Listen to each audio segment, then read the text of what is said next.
I consider my privilege to be introducing Sri B P Acharya Garu for being the the next speaker on the session. Sri B P Acharya sir has been heading the MCR HRDIT since March 2017 and has implemented several innovative training programs, including e-learning for field staff, covering over 80,000 employees in the state in the last 3 years. He's been instrumental in establishing the Center for Sustainable Development Goals at Dr. MCR HRDIT. Sir, as Managing Director, APIIC has been instrumental in facilitating over 20 world-class clusters in the combined state of AP, such as Financial District, Mindspace IT Cluster, City City, and Pharma City, etc., thereby generating employment to over 40 lakh persons directly or indirectly.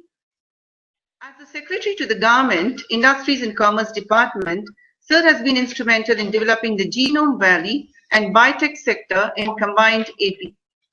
As the Special Chief Secretary Planning, he was responsible for strengthening of decentralized planning in the State Planning Department and established the District Knowledge and Innovation Centers in each district, which provide innovative and workable solutions to the district administration in implementation of critical programs.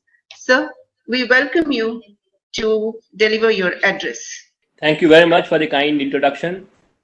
Of course, I was supposed to be giving the concluding remarks, but I am told that Dr. Amirullah is going to speak in post-lunch. So I would restrict myself to some general remarks on this webinar today. In fact, we are very happy to be associated with this webinar with the RBVBR, the Women's College, which is one of the oldest women education institutions in our state. And I am told that academics and students, over 300 of them are in this webinar from all over the country. So it's indeed an important national event that we are participating in today. Thank you for giving this opportunity. I have a small presentation. I'll quickly go through that. Basic principle of the SDGs, as all of you know, was to see that no one is left behind. I think by now, a number of speakers, distinguished panelists who have spoken before me, they have gone on, they mentioned about the agenda, the global agenda. It preceded the MDGs, the Millennium Development Goals, which were introduced at the turn of the millennium, but it passed off without much of an achievement in the 8 broad areas that it was supposed to address, 2000-2015. It was largely because of the disorganized way it was handled and the institutional structure which was missing. So learning from that, in 2015, the global community wanted to have a different set of goals. As all of you would have been told by now, the UN in 2015 set this global agenda for 2030 with 17 goals, 169 targets, which were globally accepted by the 193 countries which were part of this meeting.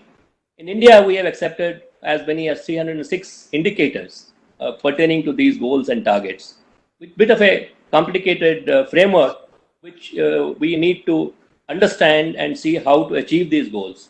Broadly, all these goals can be categorized in 5 broad categories, which are the people, planet, prosperity, peace, and partnership.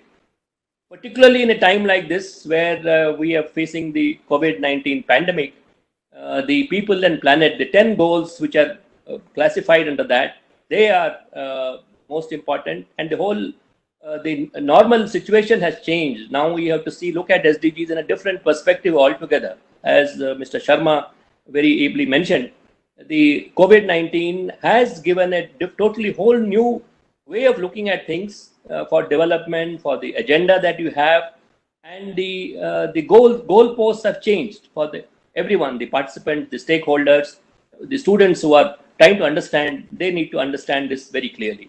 The principle which is underlying the SDG agenda is the universality of the SDG agenda, which covers all the countries of the world.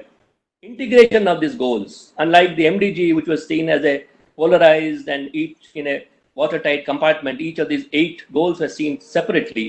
Here there is a case of integrating all the goals, and as I mentioned already, the eventual the bottom line of the SDG agenda is to see that no one is left behind. Not the last of the migrant labor is left behind. Not the last of the COVID patient is left behind in a situation like this. That would be the aim in a situation like this. To achieve this SDGs, what is important is to think while accepting the global agenda, we need to act locally.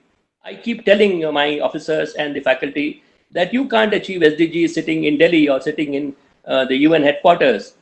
You need to achieve it at the village level. That is why we try to prepare village level action plan for SDGs for the first time, perhaps in the country. I will give you some of the facets of this the localizing the SDGs, what needs to be done. The cutting edge is the most important level at which we need to address the SDGs, the village or the urban slum or the lowest level of the achieving the SDG is at where the people live. So people are the center of the achieving this goal. Healthcare or the education, all that can be achieved not by sitting in the offices in Delhi or in Hyderabad. We need to work in the villages to see that it's possible.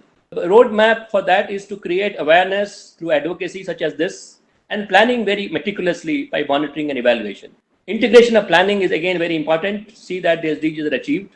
The key stakeholders in this are the government, the corporate sector, civil society, NGOs, philanthropy, business, self-help groups, and students and teachers and academicians. This is where you come in. You need to create awareness. You need to understand what are these and how, because eventually, by the time you people take charge of the different areas, when you grow up and take your jobs, the SDGs will have to be achieved.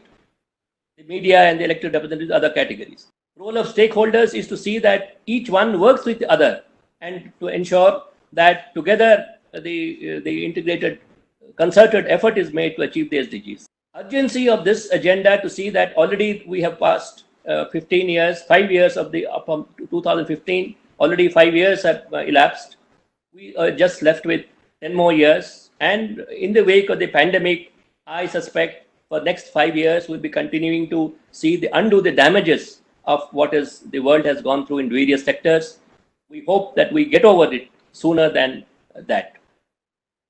By trying to dovetail the existing programs with the goals of SDG and at each level by ensuring a broad participation and interlinking the various factors of the agenda. I'm quickly going through because some of these are not really relevant to the academicians, the faculty which is attending it. This is more for the government functionaries. Monitoring and evaluation, of course, is very important. How are we going? Are we on the right track? We need to understand that we are proceeding on the right track. In Telangana, particularly, there was a need to link it up with the broad goal of the state government, which was called Bangaru, or the Golden Telangana. Bangaru Telangana was the slogan which was given by the government at that point in time. To achieve this, we try to link the goals of Bangaru Telangana and the SDGs so that there is no mismatch. Otherwise, the many departments saying that we have nothing to do with SDGs, we are only working for achieving Bangaru Telangana. But eventually, they were trying to achieve SDGs by that. So we need to create that awareness among them. We had series of meetings at the secretary level, at the HOD level, to convince them that by achieving Bangaru Telangana, in fact, you are achieving the SDGs. The progress that you achieved so far has been to map the SDGs with departments concerned, map each target.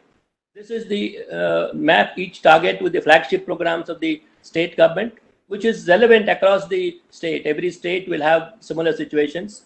The college can work on these lines also in their respective states. We, as it was mentioned in the beginning, we established a Center for SDGs at MCR HRD to create this awareness for advocacy, to at a different level work with the departments to help them to prepare action plans and things like that. We also created e-learning modules on SDGs, which will be shown to you in the post-lunch session, and some of you could perhaps enroll and complete that module. This is a picture of the inauguration by the present member of the Niti Aayog, Dr. Saraswat, and the UN representatives were there. This is a part of our institute, Center for SDGs. which is being headed by Mrs. Divya Parmar at the moment. That was on the occasion we released the Telugu version of the SDGs and the to create awareness in the villages and the sarpanch level, the gram panchayats and the like. So finally, what is important in SDGs is to think globally and act locally. As I mentioned in the beginning, each one, it is not enough to say that SDGs need to be achieved sitting in Delhi or we have nothing to do with it. I am a professor in a particular college. I can't contribute to achieving SDGs. That is not the right approach. Each one in his or her own capacity, in whatever position they are occupying, they can certainly play an important role. And that is what is important to create the awareness on. And I hope that the webinar that we're conducting today will help in achieving that goal. At a time when all of us, next slide please, all of us are going through this pandemic and the whole, as I mentioned, the goalpost has changed.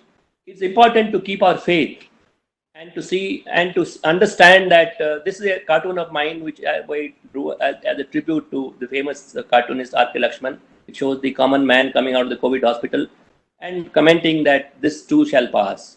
The COVID-19 too shall pass and we shall together overcome this crisis. That is where the goals like SDGs will guide us to overcome the crisis and work for the future. Thank you very much.